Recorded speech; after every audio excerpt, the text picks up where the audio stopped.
Well, tonight, Tobin is going to come preach for us. So make him feel welcome as he comes. Get in with him. Let's worship the Lord.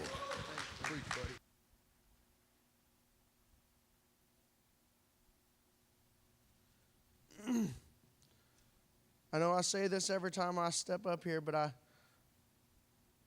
thank you for the opportunity to stand behind this pulpit. I don't take it lightly. And I had something prepared and felt like it was the direction God was going to take me. And I was driving home from youth conference this week, and I got in, and the Lord said, go to the church. And I said, Lord, I just left there. I just dropped kids off. I just got home. He said, go back to the church. And so that's what I did. And so I feel like this is what he has for this house tonight. If you have your Bibles, be in John chapter 11, starting with verse 42.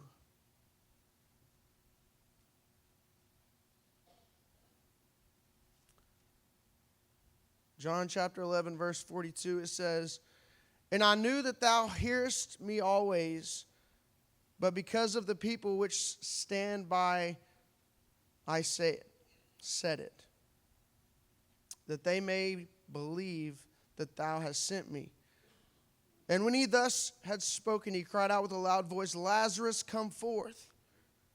And he that was dead came forth, bound hand and foot with grave clothes, and his face was bound with a napkin. And Jesus said unto them, Let him loose and let him go.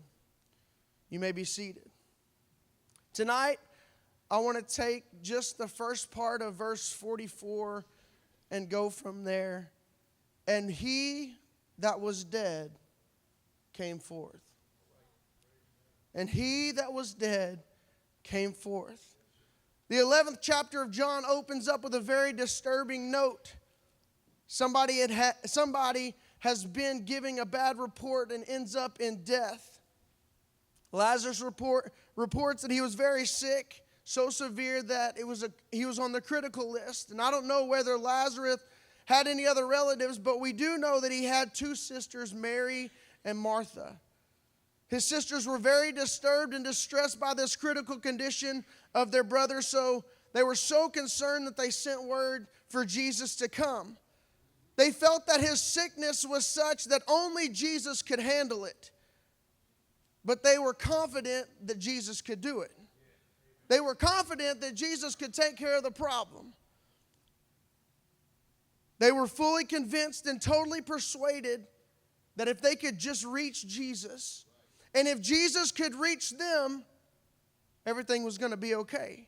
You see, Jesus was a frequent visitor in their home. He was a friend of them. He had an open invitation to them. And I've come to discover that Jesus has no problem showing up whenever or wherever he is welcome. But the problem is that we don't want to welcome him. We want to be able to release him. We want to be able to keep him in a box and use him for our good and whenever we want to use him. We don't want to let him have full access to our life. We don't want him to come into the house whenever we don't want to give him a key to our house and say, you can come in whenever you want. We want to be able to control when Jesus can come to us and when we can use Jesus.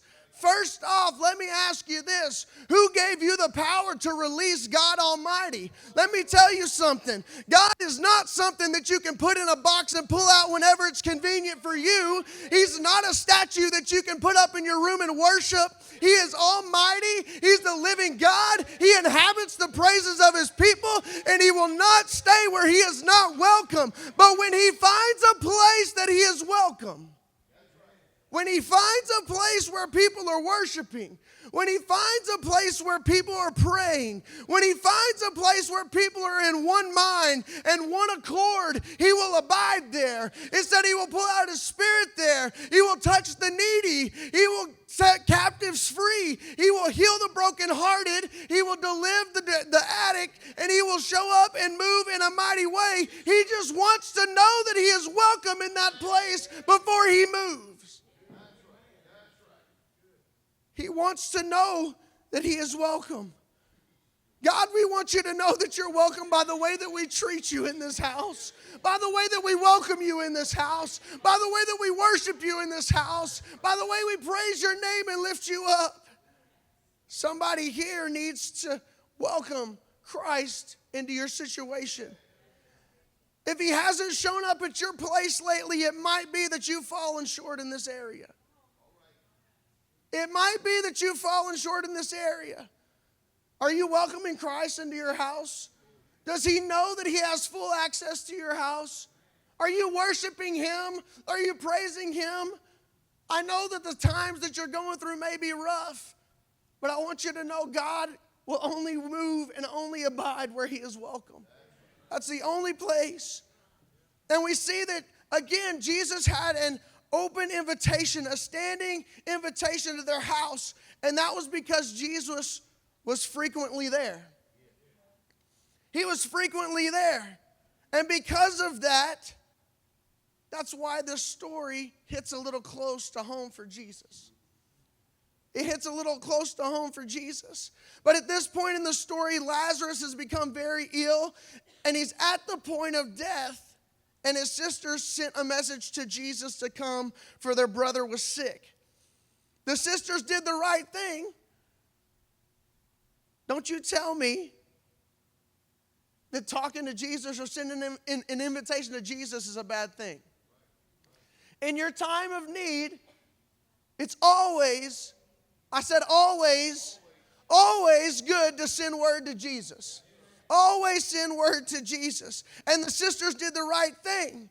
Whenever things aren't working out as they should, when things seem to be going in reverse, when reports seem to be going bad, when the enemy comes flooding in, when the storms seem to hide the sun, when your boat is tossed to and fro, it is always time to call for Jesus. There is never any harm in getting word to Jesus about the problem that you're going through. Anytime that you are going through a hard time, it is okay for you to get down on your knees and say, God, I need you today. We don't have to wait until everything's going right. We don't have to wait until everything's going the way we want them to go. And that seems to be the time we come to Jesus, when everything's right. And then we don't think about it again until things get really, really, really, really, really bad. Lord, thank you for this. Thank you for everything that you've given me.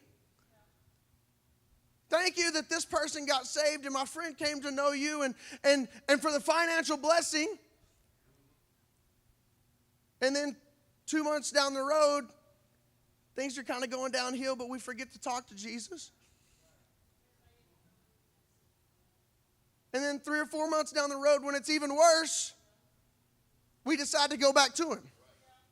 Listen, I just want to tell you, God's not a vending machine. You can't go to God when everything's good and then when everything's bad and nowhere in between. We need to have an open relationship with Christ that carries on day in and day out, no matter how bad the situations you're in, no matter how good the situations you're in, no matter how good things are going, no matter how bad things are going. Your relationship with Christ should never change.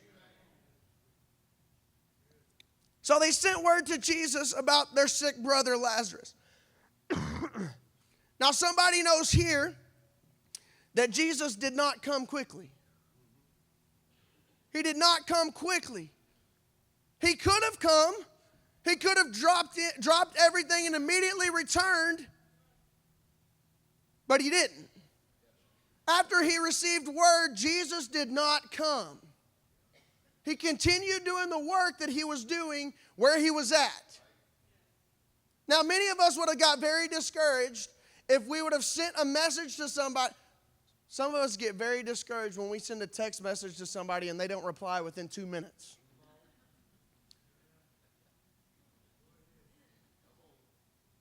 Let alone someone is dying and they got word and the red receipts were on, so you know they saw it.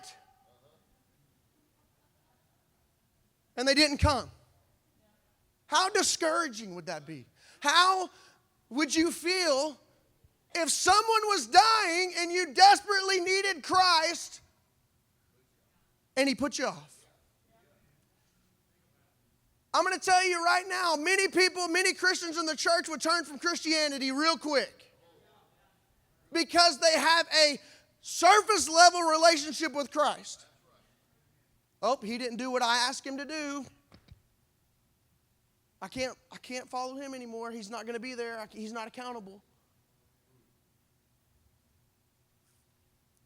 Jesus didn't come.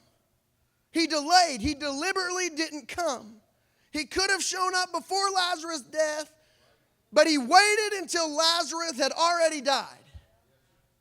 Now, again, I don't know about you, but there are times when I need him to show up. There are times when I need Christ to show up right then. I need him. Lord, I need you in this situation. And it appears that he just deliberately does not show up when I need him to. You see, God has his own reasonings for not coming right now. He has his own reasonings. I don't know. I don't understand why, but God knows, and he operates on his own schedule. You can't hurry God. You'll just have to wait on him. You'll have to trust in him. You'll have to give him time, no matter how long it takes. God works on his own time, but I will tell you this, no matter what you're going through, and no matter when Jesus comes through, and when he shows up, it will always be right on time. You can't do anything without him, so you might as well just wait on him. He's a God that you can't hurry. The song says he may not come when you want him, but he'll be there right on time. Be there right on time. But the Lord probably had a greater lesson for the sisters to learn during the story. Possibly he wanted not only the sisters, but the others around to know that when he shows up, he makes a difference. When God shows up in your situation, he's going to make a difference. Your situation's not going to stay the same. Your praise isn't going to stay the same. Your worship isn't going to stay the same. Your situation's not going to stay the same. Everything you're going through will change when Jesus shows up on the scene. In God's plan, it might be that he knows that he will receive glory later than before. Later than before. But the sisters tell him Lazarus is dead. Now the sisters got word to him in time. He heard the word and he knew the situation. But Lazarus died. God knew the situation. God knew how to fix it. He got the word. But Lazarus still died. He still died. And when I tell you he died, it's not he was asleep. He died. There was no heartbeat left. There was no breath coming in and out of it. He died. Dead. Dead. So Jesus finally comes to town, and eventually there has already been a funeral. He died, dead. The body has already been laid to rest in the tomb. Again, he's dead. He is dead. And to make a bad matter worse, it said that the body of Lazarus that has been dead for 4 days when Jesus shows up. So it wasn't like he died a few hours ago or like last night he died and Jesus showed up in the morning. No, this is 4 days. 4 days. In fact, his body has already started to decay. It was stinking. It was nasty. It was rotten. You could probably smell it from a mile away. And that hot climate probably escalated the decaying process. I don't know what climate that your situation is in, but the climate that Lazarus is in was decaying his body probably twice as fast as normal because it was so hot. It was stinking. It was nasty. Martha sees Jesus coming into town and she runs out to meet him. Now, first off, it would be hard for me to run out and meet somebody that I told I needed help and they didn't come when I needed them. It would be hard for me to walk out to meet somebody that knew I was in need and didn't come. But it said that Martha went out to meet him. Now, I want you to know, it wasn't a happy Jesus. She had that feeling too. Why didn't you come? If you would have been here, Lazarus wouldn't have died. It wasn't a happy meeting. And Jesus, listen, death is a hard pill to swallow. Grief and suffering can wring you out like a wet rag. And I believe that's where they were at. And Jesus knew that. So she ran out in like this chastising, like rebuking manner saying, Lord, if you had only been here, our brother wouldn't have died. You could have taken care of the situation. We wouldn't have to deal with this grief that we went through. We wouldn't have to go through all the things that we wouldn't have had to do this funeral. We wouldn't have had to have all these people come up and we wouldn't have had to go through all of this if you would have just showed up when I needed you to. And Jesus addresses her with a statement. Where have you laid him?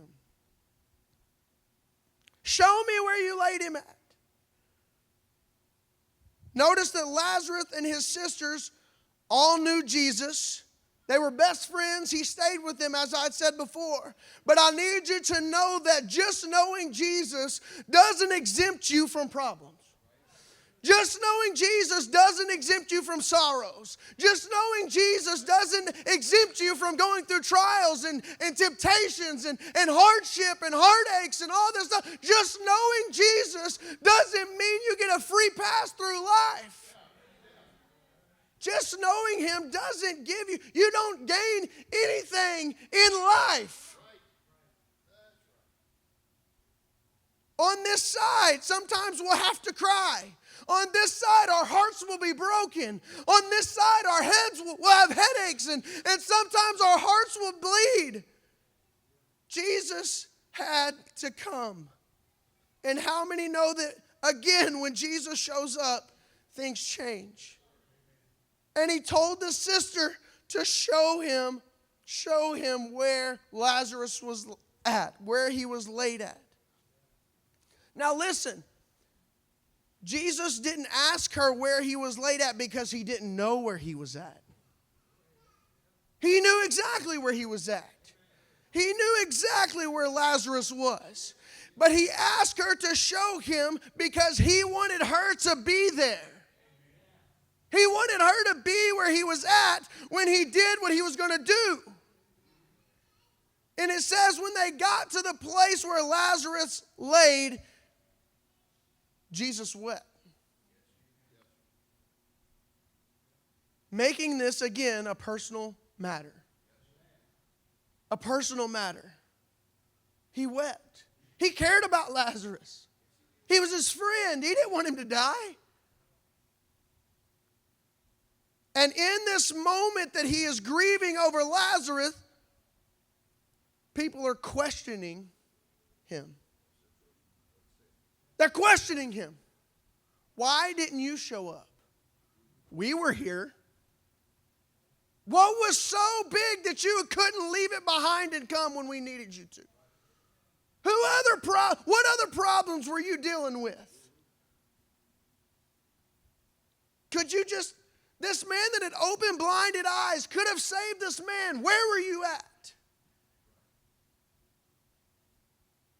But he wept. Let me tell you, it's hard enough to lose someone close to you, let alone having people questioning.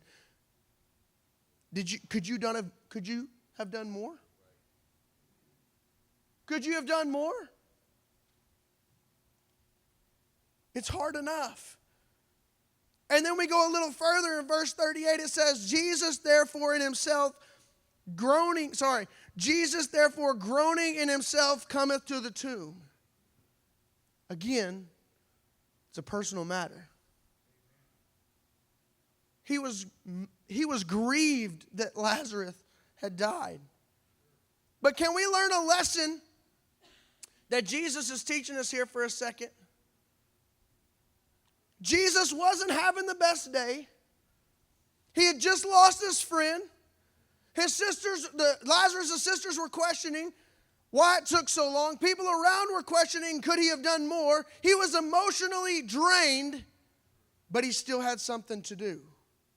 There are going to be days where you feel like the whole world is against you. There are going to be days where you're emotionally exhausted. There are going to be days where you're emotionally drained. There are going to be days that you have and hear people talk down to you. There are going to be days where things don't go the way that you want them to do, but there is still something that you have to do. Don't give up when the world throws you down. Pick yourself up by the bootstraps and push on through. That's right. Yes, sir.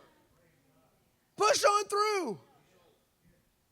No one's going to take pity on you because of what you think they should have done for you. Jesus didn't take pity. He picked himself up, even though he was still struggling with the death of Lazarus. Here's the other thing. I'm going to pause for a second. Jesus knew what he was about to do already. And he still grieved over the loss of Lazarus.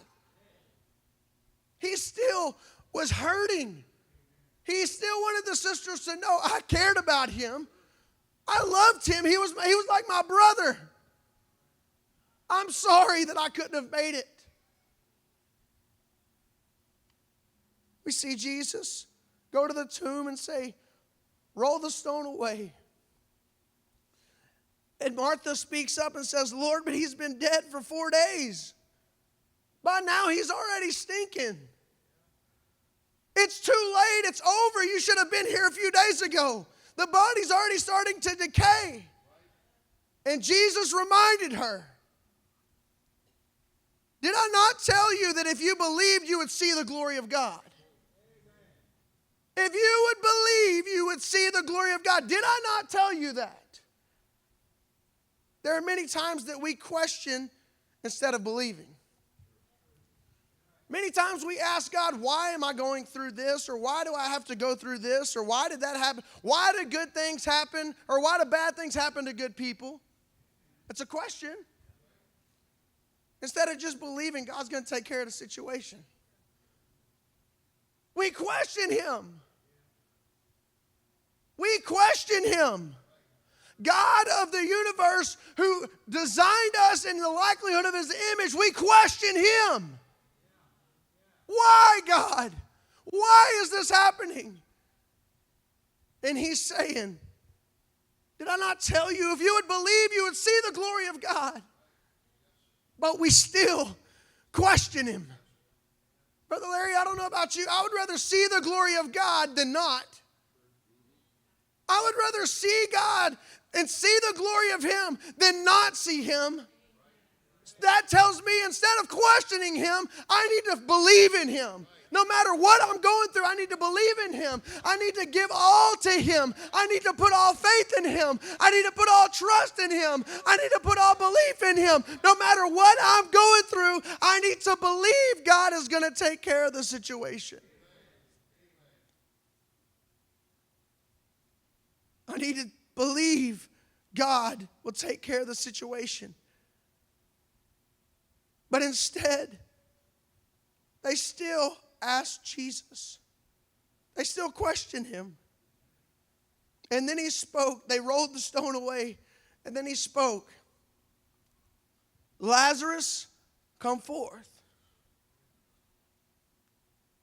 Now I want you to know, it didn't say, just come forth. The scripture doesn't say, they rolled the stone out and he said, come forth. He specified what he wanted to come forth. He made it personal. Lazarus, come forth. Not the mice that are running around in there, not the other varmints that are in there, not all of the wrapping and the bandage. He didn't ask all that. He said, Lazarus, come forth. He specified. He's specifying to somebody here today to come forth. Come forth out of your tomb. Come forth out of your darkness. Come forth out of your oppression. Come forth out of your depression. Come forth out of that lifestyle. Come forth out of addiction. Come forth out of alcoholism. Come forth out of unhappiness. Come forth out of that spirit of perversion, that spirit of iniquity, that spirit of hopelessness, that spirit of helplessness. Christ is calling out to you today, come forth. Come forth. You've been in that tomb too long. You've dealt with that situation too long. You've been put down long enough. You've been in that pit long enough. You've had a bad attitude long enough. You've fought the devil long enough. Come forth out of your situation. Come forth out of your situation. I know that situation's rotten. I know that it's been decaying for a little while. I know that it's fallen apart. I know that it looks like all is lost. I know that it looks like nothing can save it. Nothing can fix it. Nothing can change it. But someone here tonight needs to hear this. You've been in that dark tomb. You've been in that dark tomb. Just sitting there in that dark tomb, decaying and rotting away. You've been there. Your faith is decaying by this point. Your praise is decaying by this point. Your worship is decaying. Your trust is decaying. And all you think like is hope is gone. I came by to tell somebody tonight, the stone has been rolled away. There's been a light at the end of the tunnel. And God is saying, come forth. Come forth. He's saying, come forth out of that situation you're going through. He's saying, come forth out of that financial situation you're going through. He's saying, come forth out of that sickness that you're going through. He's saying, come forth out of that workplace problem that you're going through. Come forth out of that situation. Stand with me.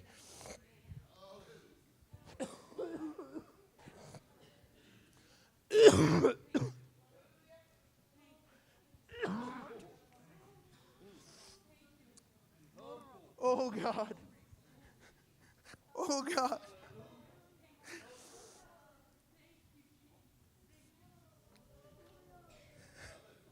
Come forth. Come forth. Come forth. But listen, the story doesn't end there. It says in verse 44 at the beginning, he that was dead came forth. He that was dead came forth. If you're here tonight and you have a lost loved one that you've been praying for, you've fought hard and you feel like you've done everything that you can and nothing seems to work, it feels like it's a lost cause, the Lord is saying tonight, come forth. Come forth for that person. Somebody here tonight hasn't spoken in tongues in a month of Sundays. You're trying to live off of past blessings, but deep down you know you need a touch. God is here tonight to tell you to come forth. Somebody's going through something hard. It's eating away at you. It's tearing you down on the inside. You're decaying because it won't go away. You get up in the morning and you put on this face that tells everybody that you're okay, but deep down you're dying and you're dead and you can't worship and you can't pray and you can't read your Bible and you can't even talk to the Lord. You've grown cold and dead. God is saying, come forth. And not only that, but again it says, he that was dead came forth. You don't have to stay in that place. God is going to take what is dead and what is decaying and what is rotten and what is stinking, all that's inside of you, and bring it back to life. You just have to come forth. If that's you tonight, all I'm going to say is come forth. If you have situations in your life that seem dead, come forth. If you need a touch from God, come forth. God is here tonight with his arms stretched wide, and he's saying, come forth. Come forth out of that situation. You don't have to stay there. Oh, God. Now, church, again, this is our family. Can we step out of the aisle and put our hands on these people? They need your prayers. Pray for them as if it were you in this altar. Come ahead.